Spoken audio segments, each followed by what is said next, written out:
তো ভালোবাসা ভালোবাসা ভালোবাসা আমার আমার আম্মুরটা যদি বলি, আম্মুর থেকে শুরু করি, কারণ আমি তো মার কাছ থেকে আসছি। তো ইন্টারমিডিয়েটে যখন বা স্কুলে যখন পড়তাম, আম্মুর সাথে সব শেয়ার না করলে আসলে পেটের ভাত হজম হইতো না। অ্যান্ড এখন যখন বড় হয়েছি, ওই মানে মা মেয়ের অ্যাটাচমেন্টের চেয়েও এখন আমার কাছে যেটা সবচেয়ে বেশি মানে ওয়ান্ডারিং লাগে, আই মিন আমি খুব প্রাউড ফিল করি যে আমি তার মেয়ে। আম্মু এখনও মানে আলহামদুলিল্লাহ যে আমি এই মায়ের পেট থেকে হয়েছে। যদি মনে হয় যে তার এই কাজ করা দরকার, she will just do it. কেমনে করবে আমি জানি না।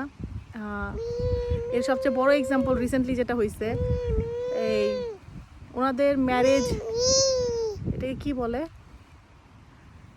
কাবিন নামা, রেজিস্ট্রি লাগবে। তো ওনার বিয়ে হয়েছে সেই কত বছর আগে, 40-45 বছর আগে মেবি। সেই কাবিন নামা আম্মু ম্যানেজ করছে এবং উইদিন 3 or 4 days মানে আমরা খুব অবাক হয়েছি যে সে এটা করছে। এবং আমার পরিবার, আমার বাবা স্পেশালি, আমার বাবার পুরা বংশধর, আমার মায়ের পুরা বংশধর, আজকে যদি পিছনে বিহাইন্ড দ্য পার্সন থাকে যে কারণে আজকে আমরা এত দূর আসতে পারছি, সবাই এতটুকু আসতে পারছি, এটা আমার মা। কারণ উনি এখন পর্যন্ত এইটা চিন্তা করেন যে আমার কিসে লাভ। এটার আরেকটা এক্সাম্পল আছে, আমি এটা এখন দিব না, যদি সে ওইটাতে সাকসেসফুল হয় তখন আমি সেটা বলবো। তো এরকম একজন অদ্ভুত মহিলার মানুষ মানে পেট থেকে আমি হইছি, দ্যাটস এ গ্রেট থিং। এর চেয়ে ভালো কিছু আর থাকতে পারে না পৃথিবীতে। আর আমি আমার এন্ড থেকে আমি আজকে সবার সামনে সেটা কনফেস করতে চাই যে আমি আমার দিক থেকে ভালোবাসার মানুষ, আমি মানুষটা অন্যরকম। আমার কাছে ভালোবাসার মানুষের জন্য করার জন্য কোনো কারণ লাগে না, সে হাজারটা অন্যায় করুক, ইট ডাজন্ট ম্যাটার, বাট আমি তাকে ভালোবাসি, এটা সবচেয়ে বড় রিজন। তো আমি মার জন্য আমি যতটুকু আমার পক্ষে করা সম্ভব আমি সব করতেছি। সো দ্যাটস ওয়াই আমার কখনো এটা গিলটি হয় না যে আমি আম্মুর জন্য কতটুকু করলাম না, বিকজ আল্লাহ তো জানে। আর এখন আম্মু বুঝতে পারে কিনা আমি জানি না। তো যেটা হচ্ছে যে আমি ওনার গুড কোয়ালিটিসের মধ্যে বললাম যে সি থিংস যে তার কিছু করা দরকার সে সেটা করে ফেলে। আর আরেকটা হচ্ছে সে প্রচণ্ড সাহসী একজন মানুষ, প্রচণ্ড পরিমাণ, সে কাউকে ভয় পায় না, যেটা আমি পাইছি ডিএনএগতভাবে। আমি কাউকে ভয় পাই না, because if I am right, পৃথিবীর এমন কোনো কিছু নাই যেটা আমাকে রং করতে পারে, যদি আমার যুক্তি সেটাকে এগ্রি করে, যদি আমার আইডিওলজি সেটার সাথে যায়। এবার হচ্ছে সবচেয়ে প্রিয় মানুষ আমার জামাই ফাহিদের সম্পর্কে। এই মানুষটা আমার বেস্ট ফ্রেন্ড, কত বছর, 14-15 বছর ধরে আমি যাকে চিনি। সে লাস্ট 1 বছরে তার পরিচয়টা আমার কাছে একটু ভিন্ন এই কারণে আমি ইউকে আসার আগ পর্যন্ত আমি এটা কনফিউজ ছিলাম যে আমি আসলে এখানে টিকতে পারবো কিনা, বিকজ একটা বাচ্চা সহ আদিয়াত সহ, তারপরে হচ্ছে পড়াশোনা, এখানে এসে আমি 3 মাসে খরচ নিয়ে আসছিলাম, বাট এখানে মানে খরচ যে এত বেশি এটা আমি আসার আগে বুঝতে পারি নাই, অনেক খরচ এখানে। তারপর আমরা যে লাইফস্টাইল বিলং করি সেই অনুযায়ী চলতে আমাদের হিমশিম খেতে হয় মাঝে মধ্যে, কারণ খাওয়া দাওয়া সব কিছু মিলায়। আবার তো ও মানে এখানে আসার পরে ওর একটা নতুন ডেফিনেশন এখানে। ওর সাথে আমার এমনও হয়েছে যে এক সপ্তাহ টানা কোনো কথা হয়নি, ফোনে কথা হচ্ছে, বিকজ ও যখন রাতে আসে তখন রাতে 3টা বাজে, আবার সকালে যখন উঠে চলে যায় তখন ভোর কখনো 6:30, কখনো 6:45 এরকম 3-4 ঘন্টা ঘুমায়। রিসেন্টলি এটা হচ্ছে 2-3 মাস ধরে।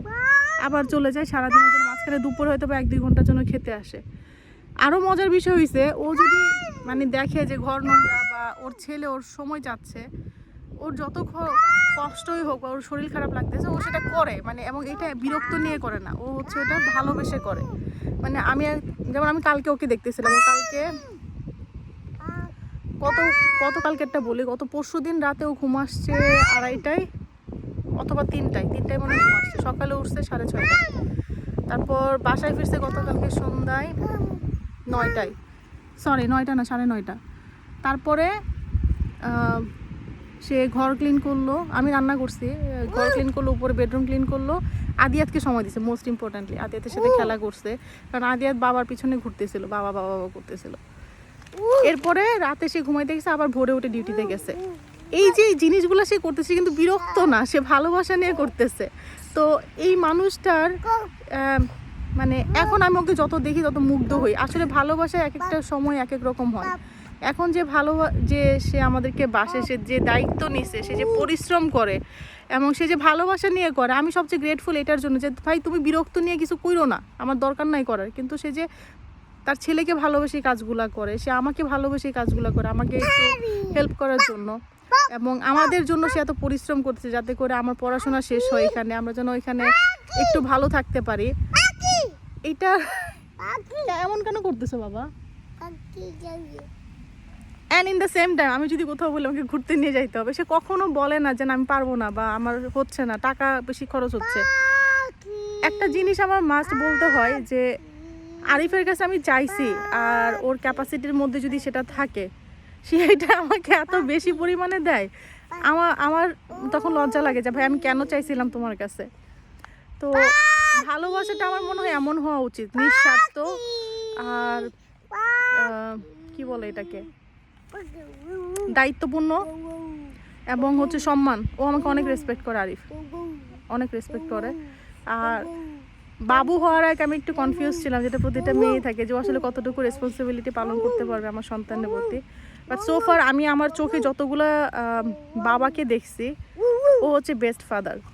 ওর একটা ফ্রেন্ড আছে সাইদ ভাই, সেও বেস্ট ফাদার, কিন্তু Arif is the bestest. Because Arif বাবা পড়ে যাওয়া, আরিফ এত পরিশ্রম করে আসার পর যখন ও সন্তানের সাথে খেলে এবং ওকে ক্লিন করাচ্ছে, ও সব কাজ করে দিচ্ছে, এটা কেউ চোখে না দেখলে বুঝবে না, কারণ এখানকার পরিশ্রম, এখানকার কষ্ট রানা হয়তো বুঝতে পারে, আর কারো পক্ষে এটা বোঝা সম্ভব না।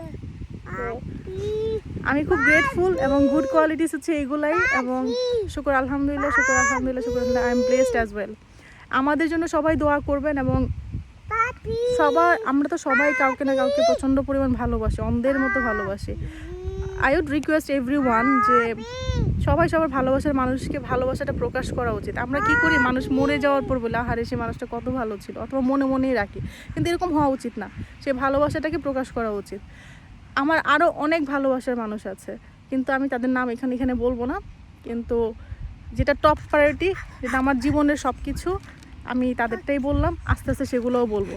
তো এরপরে আমি রিকোয়েস্ট করব রানা যেন সেটা এখানে কনফেস করে এবং বলে। আর কারণ রানাও আমার ওয়ান অফ দ্য, মানে কি বলবো এটাকে, আমি রানাকে সবসময় আমার জীবনের স্টার হিসেবে কল্পনা করি, এখানেও চলে আসতেছে।